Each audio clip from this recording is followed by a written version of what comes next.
God of holy rest, on the seventh day you paused, laying down the work of creation, and entered into sacred stillness.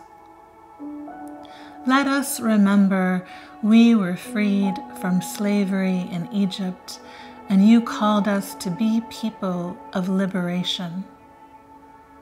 Kindle in us the strength to say no to a world of perpetual busyness. Inspire us to set aside all of our plans and goals to receive the lavish gift of rest for ourselves. Let the Sabbath be a time of profound renewal, of intimate connection with you, and a rekindling of our holy desires to be of service. Sustain in us the desire to simply be and not succumb to the demands of productivity and an endless string of achievements. Let our lives be a loving witness to a world of restoration and refreshment, of the profound goodness of joy and delight, taking pleasure in the generous gift of pausing.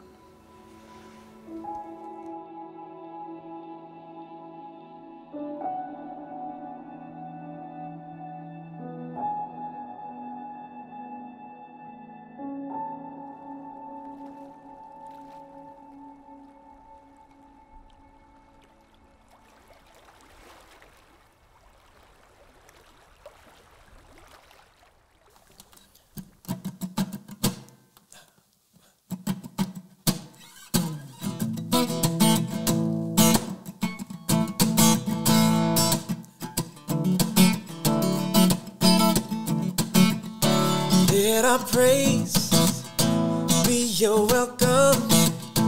Let our songs be a sign. We are here for you.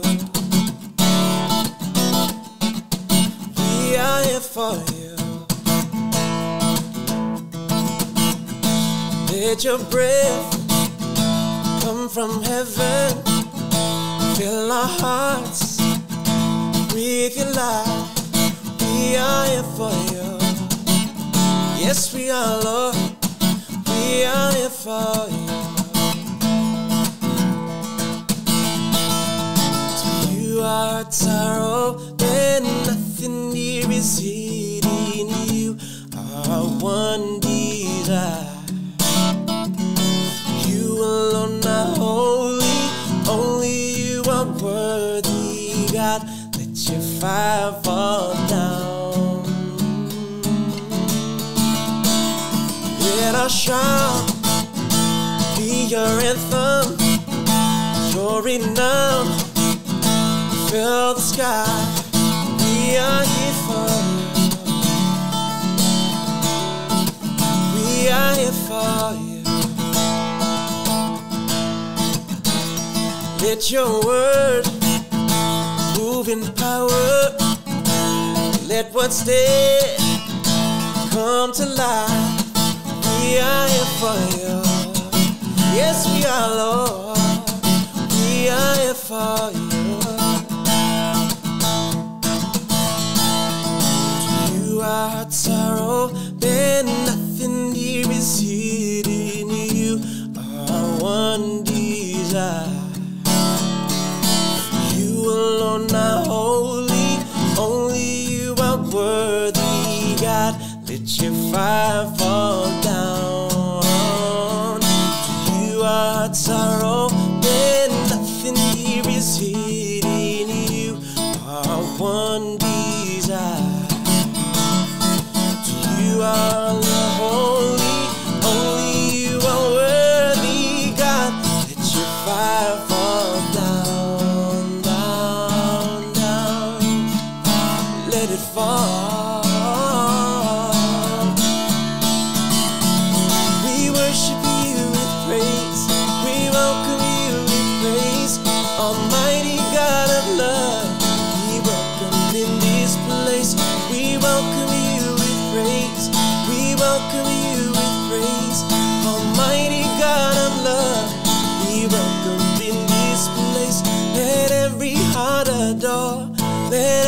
soul awake. Almighty God of love, we welcome in this place. We welcome you with praise. We welcome you with praise. Almighty God of love, we welcome in this place.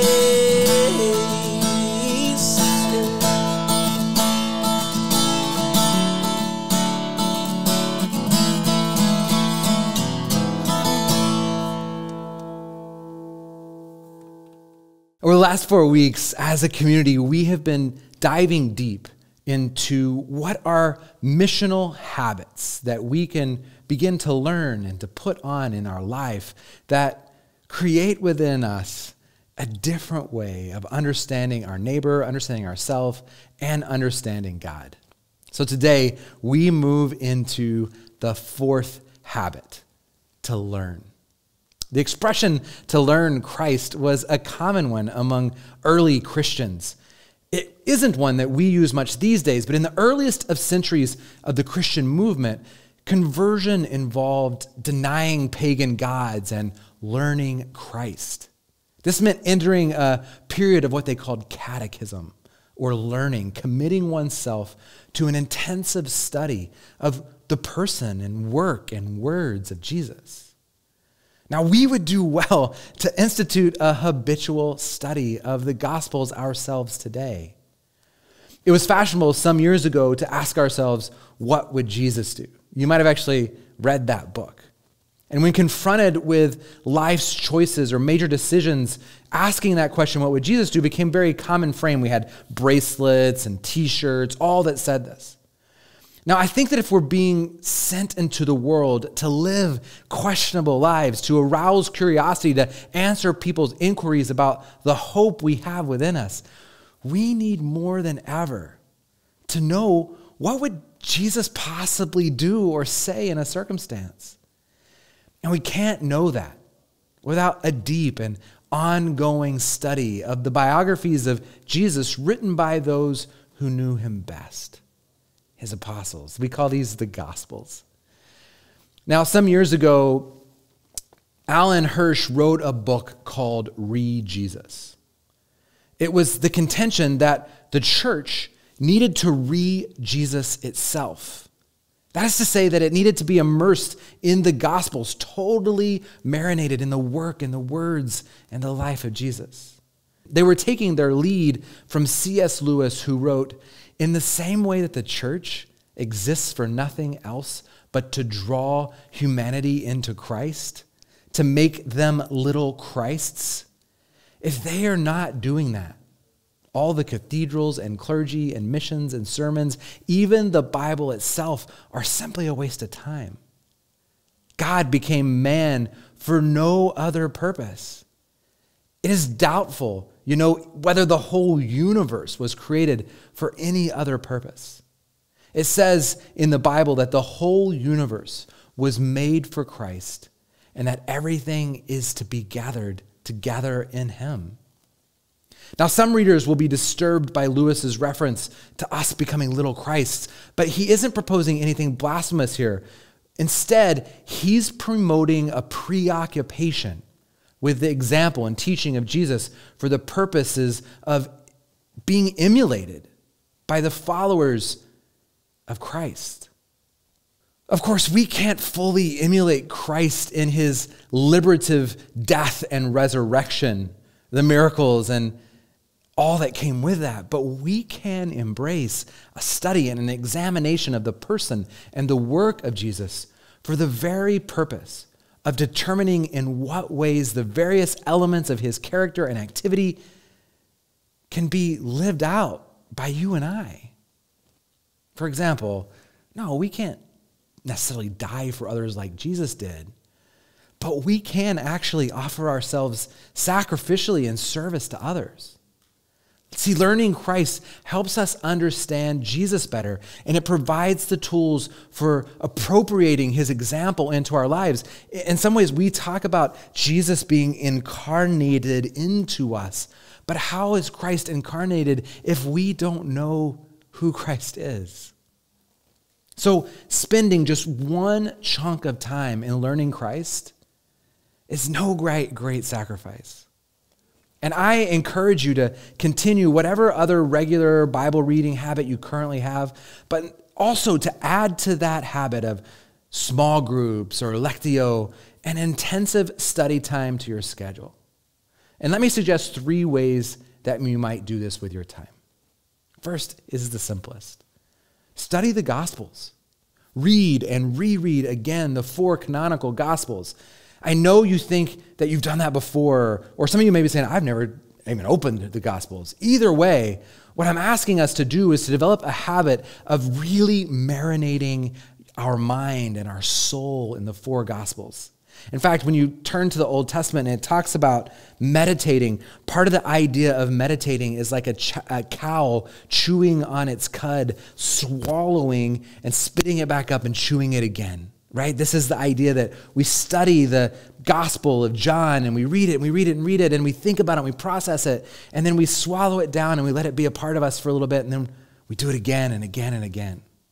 Now, it's important just for our own sake that we mix up how we do our reading. So consider taking the time to read one or another of the Gospels through just one sitting. Like sit down and just read them, or sit down and download them as an audible book and listen to them. Mark will take about 90 minutes to read or to be listened to. John will take about 2 hours. And you can get through Matthew and Luke in about 2.5 hours each. So reading or listening to them in one setting helps us to connect the broad themes and the rhythms of their language and kind of the narrative arc that we see Jesus doing in each of these texts. Now, of course, you can also read them in sections. You can read them with the use of commentaries or devotional material. All I'm asking is that you begin to create a habit of constantly reconnecting with Jesus through the words in the Scripture. Now, one ancient approach to engaging Scripture is a way that can transform us. It's the practice of Lectio Divina. In fact, we have Lectio Divina groups here in our church. This just means divine reading. It involves reading a passage multiple times and reflecting on what we're hearing or seeing in it. It can be done alone or in a small group. So not only can you just go directly to the Gospels, but another approach to learning about Jesus is to actually read about Jesus. Not in one of the biographies written in the Gospels, but there are thousands upon thousands of scholarly and popular works written about Jesus that it might be hard to choose which one to pick. So allow me to suggest a couple of books that you might like. There's some by Michael Frost, called Jesus the Fool. This one looks at the way Jesus reframes our conventional wisdom. Then there's a book by Frost and Hirsch that I mentioned before about Read Jesus. This is a great book to help us rethink what we understand about Jesus. I would also strongly recommend scholarly works like The Challenge of Jesus, written by N.T. Wright, or Jesus According to the Scriptures by Darrell Brock, or Jesus in the Gospels by Craig Bloomberg. Look out for anything about Jesus written by Ben Worthington, or pick some more popular ones, things like Tim Keller's The King's Cross, the story of the world in the life of Jesus. There are thousands of novels and intellectual writings about Jesus that also begin to awaken us to things that we've never thought about before when it comes to who Jesus is and was and can be in us. We might also want to develop a collection of reading material. So as you're reading something and something pops out for you, jot the stuff down in a journal. Keep chapters that you love, blogs, books, articles, podcasts, videos that help reinforce your learning of Christ that you can come back to again and again. Now, a third way, I don't know about you, but I watch a lot of Netflix and YouTube and all kinds of things. So a third way we can connect with Jesus is to watch movies and films and documentaries about Jesus. So develop a library of filmed versions of the Gospels. Since no one singular depiction of Jesus' life on film can adequately do him justice, it's helpful to explore a range of films to better sense what the Gospels teach.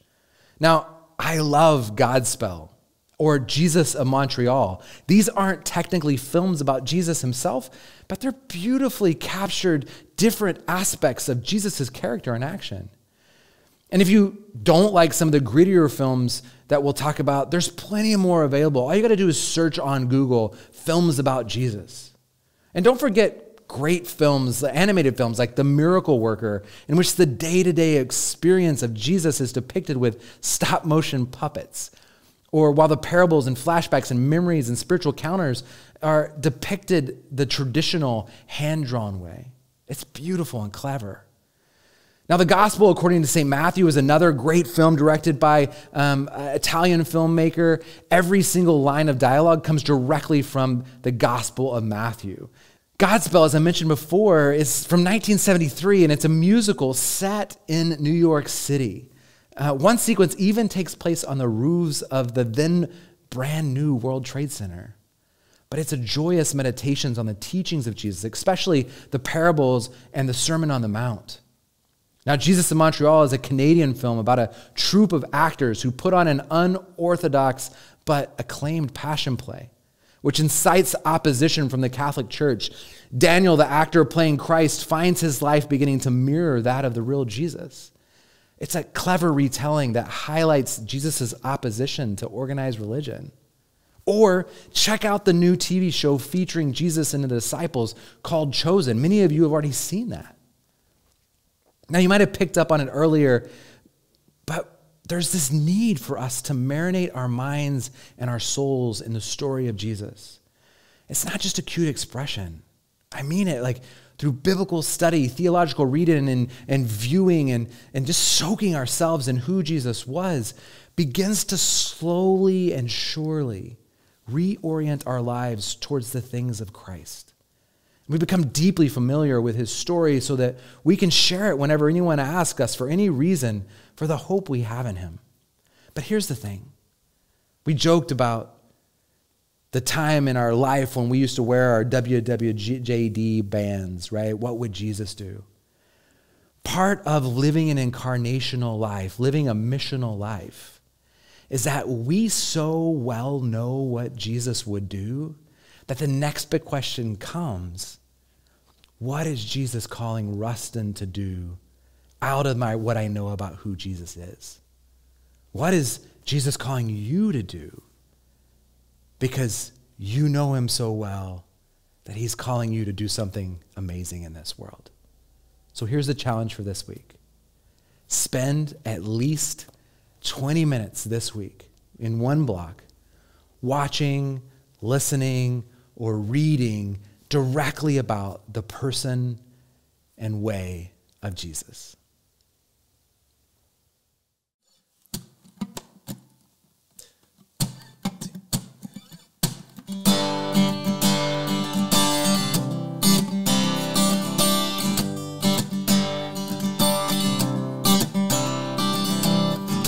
As I sit and fall like lightning, I saw darkness run for cover, but the miracle that I just can't get over, my name is registered in heaven. I believe in signs and wonders. I have resurrection power, but the miracle that I just can't get over, my name is registered in heaven. Yeah, my praise belongs to you forever. This is my testimony from death to life. 'Cause grace rewrote my story. I'll testify, by Jesus Christ the righteous, I'm justified. This is my testimony. This is my testimony.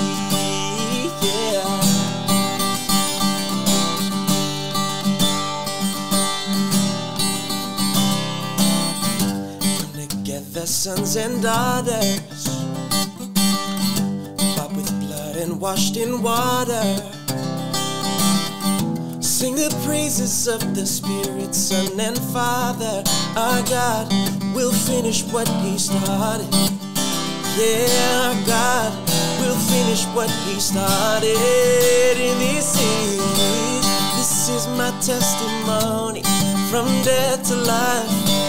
'Cause grace rewrote my story, I'll testify. By Jesus Christ the righteous, I'm justified. This is my testimony, this is my testimony, yeah.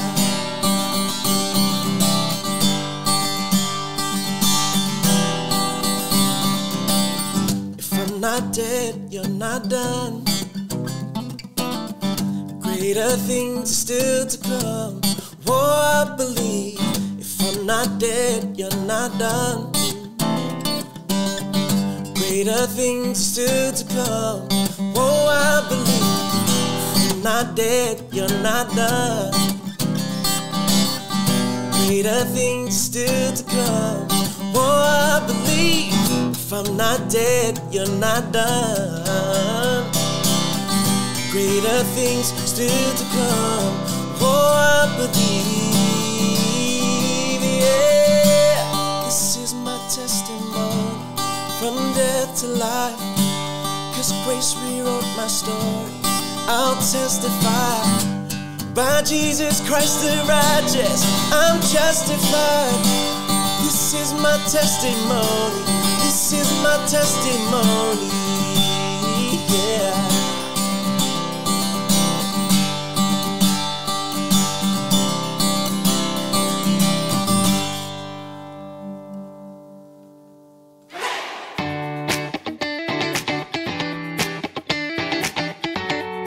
Thank you for joining us today. St. Matthew is a neighborhood church making a world of difference through people like you living out the message of hope, grace, and love each day. We invite you to connect with us digitally by downloading our new church app on the App Store or Google Play. Through the app, you can connect with the vision and mission of St. Matthew, find groups to connect with, be prayed for, and even give. We invite you to join our community of faith and to help us make a difference in the world.